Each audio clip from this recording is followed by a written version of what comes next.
As a visitor to the Cape, obviously the first thing you notice is this amazing scenery, but also the lushness of growth. And amongst these orchards and vineyards is a very special garden.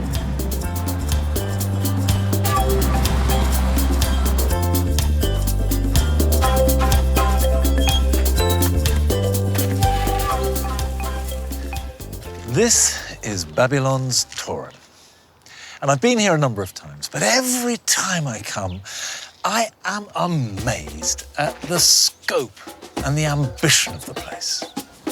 This area around Stellenbosch and Paarl has been a centre of wine, fruit and vegetable production for centuries. There's been a farm here since the 1690s, but by the time the present owners came in 2007, the area where the garden now stands had become marshy and derelict.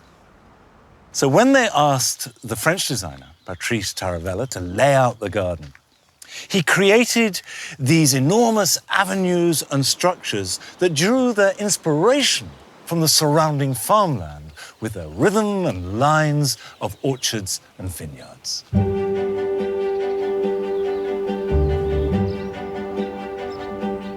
I want you to see this, because not only is it at the center of the garden, it's at the heart of what it's all about. It's a square of water over blue and white tiles and an inscription. A poem by an Afrikaans poet celebrating the fecundity of this land. When the Dutch came here in the late 17th century, it was the gardens they made that provided the sustenance they needed for themselves and also for travelers. And that is the basis and the pride and the tradition that this garden has been created upon. And also, it is deliciously cool to take your shoes off and dip into the water on a hot day. So the key to this garden, even at its most decorative, is that it celebrates everything that this land can produce.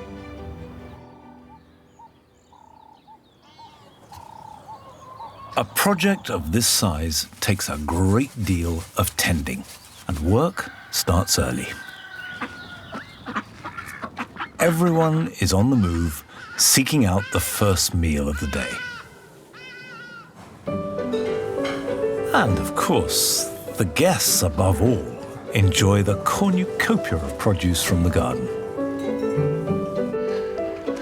One of the first jobs in the garden every morning is to harvest vegetables and herbs so that the kitchen can use them fresh every day. Constance Stearman is already hard at work. Morning. Good morning. What are you gathering for the kitchen today? I'm actually gathering some basil because they would definitely love to have some basil today. Right, absolutely. So this is purple basil. This is the purple basil. Very decorative, isn't it? This is going to be a beautiful red salad. And what we're going to harvest with this is red beetroot. These are nice small beets this size. And do you eat the leaves and the stems as well, or just the beet? Everything. The leaves right. and also the stems as well.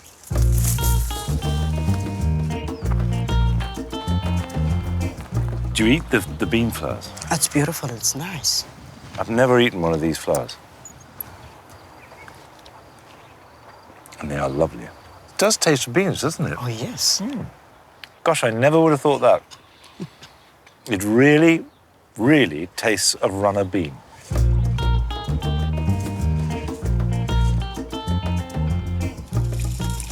And I'm going to start cleaning. And does the water here get recycled? Do you? Oh, yes. Oh, yes. Right. Very important. This gets recycled and we use it in the garden again. But that, to me, is the spirit of good food, is you feel inspired by the ingredients. Definitely. Everything that the guest gets gets harvested on that morning. Really? So the same day? The same day.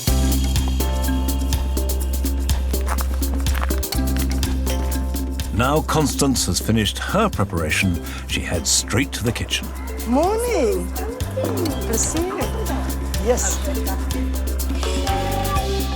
The garden has over 30 separate areas, and each one is defined and linked by its own structure, be it a hedge, wall, or water feature. I have visited fruit and vegetable gardens all over the world, but very few where structure and architecture have played such an important role. I love the way that you have roses climbing up these supports where paths cross in the garden. So you have this rose, Madame Alfred Carrière, which I grew at home and have been growing for about 20 years, and it's nothing like as big as this. This is like a tree trunk. At each corner, they rise up to create these series of rose pavilions.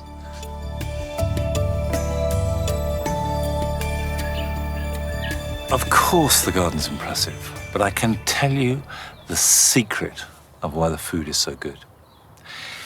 It is this compost. And I know that the soil here was not good. It was heavy clay and an awful lot of work has had to be done on it, because there is an absolute truth that the food on your plate is only as good as the earth beneath your feet.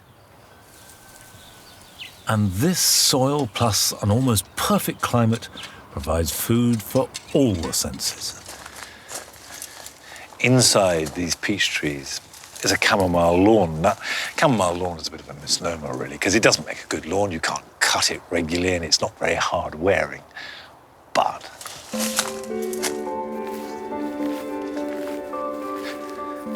as your feet crush the flowers, the scent rises up, and you are bathed in this wonderful herbal fragrance.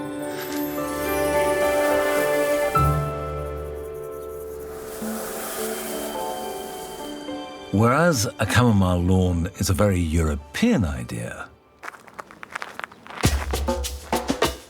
there is a new and very African section of the garden.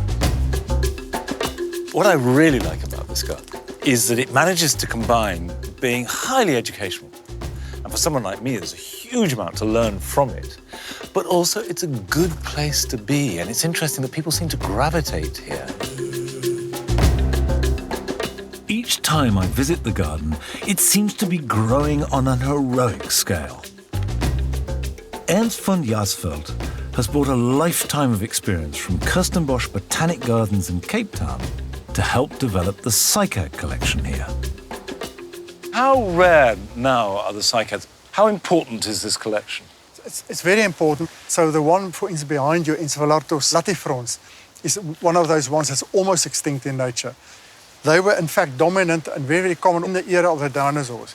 If you look at the cycad's architecture, it reflects the area where they come from. For instance, this one has got lots of spines. It comes from an area where there's lots of wild game. It's just to protect them from being eaten? Protect them from being eaten. So they're very well adapted, presumably as a reflection of their age, if they've been around for millions of years. Exactly. The cone bearers, there's one, a female. When the females are on heat, the temperature goes up and the scales become loose. So they are literally... They literally come on heat. Another of the projects that Ernst is developing is an astonishing collection of native succulents that are housed in their own enormous bespoke building. It doesn't matter how much you read about plants or how hard you study. Nothing beats a lifetime of hands-on experience. And amongst the dedicated staff are some of South Africa's greatest botanic experts. Anton Roux, one of these specialists, oversees fruit production here, such as monitoring the sugar content of all the plums for the perfect moment to harvest. Then Anton shows me a way of harvesting pears that I haven't seen before. You've got some in bottles. How do you get it into the bottle? Yeah, it's about 3 weeks after blossom time. Yes. When the pear is about, say, the size, about that size. Yes. We put the pear inside the bottle, and then the pear will grow normally inside that bottle. You cut it away, like that. So now you have a pear in a bottle. Oh, yeah, that's it. So what do you do with that? The answer, of course, is to drink it. Monty, morning. Let me come and show you the distillery. Andres van der Walt shows me the secret of converting my pear into brandy. Now, this is last year's pear distillate. It's sitting at 78% alcohol at this stage. Okay. And how long do you have to leave that for? 3 months. By that time, enough of the pear flavor would have infused into the alcohol. Okay. This is last year's vintage. Okay, let me just have a taste. It'll take your breath away, but it'll be quite nice, I think. Clearly very strong. It's very nice. The marriage between the practical, decorative, and edible is nowhere more evident than in the way the fruit is grown in the garden. There's a huge range of espaliers and hedges, but always the produce is designed to be eaten. All the olives in the garden are carefully gathered either to be pickled in brine or to make delicious oil. Although many of the techniques used in the garden are very traditional, others, such as the processing of the olives, use the latest technology. The olives are tipped into the hopper at one end. They are then pulped, made into a paste. The water and the oil are separated, and out the other end comes an intensely fresh and spicy olive oil.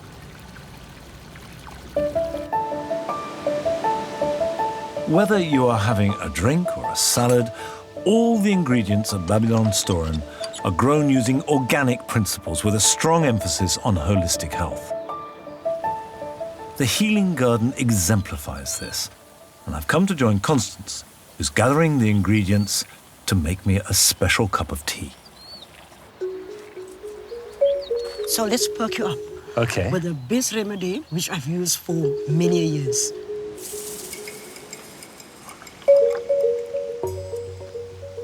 And I like to add a little bit of honey as well, because this has some natural antiseptic. And this is honey from the bees here in the Oh, garden? yes. Everything is from the farm. That's the way that we like it. Cheers. Who taught you this? Where did you learn? Man, I learned this from my great-grandmother. When I grew up, all these herbs were actually our medication every day to actually keep us fit and fiddle. My great-grandmother lived up until the age of 113. A little cup like this per day will actually keep the doctor away, so they say. Well, you're certainly a living example of good herbal health.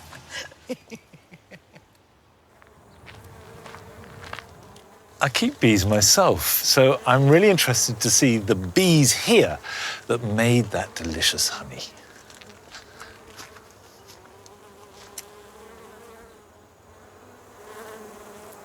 And what's interesting is there is no long-established tradition of beekeeping in South Africa as there is in Europe. So what's going on here is lots of different kinds of hives so that swarms can come in and occupy them. The ones that are here are doing the job that all of us who keep bees value so much. They are pollinating all the plants in the garden.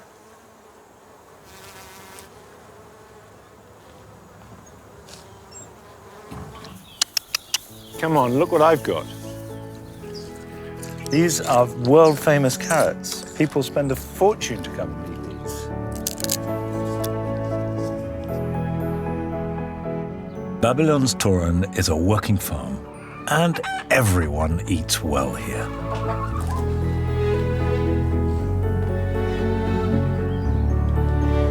Now it's my turn to join those who book far ahead and travel huge distances to enjoy this exceptional food. Thank you very much indeed. This is honouring a tradition that this landscape has been steeped in for centuries, which is to make a garden that is beautiful, yes, but also productive and belonging to the place. And it is this that makes Babylonstoren unique.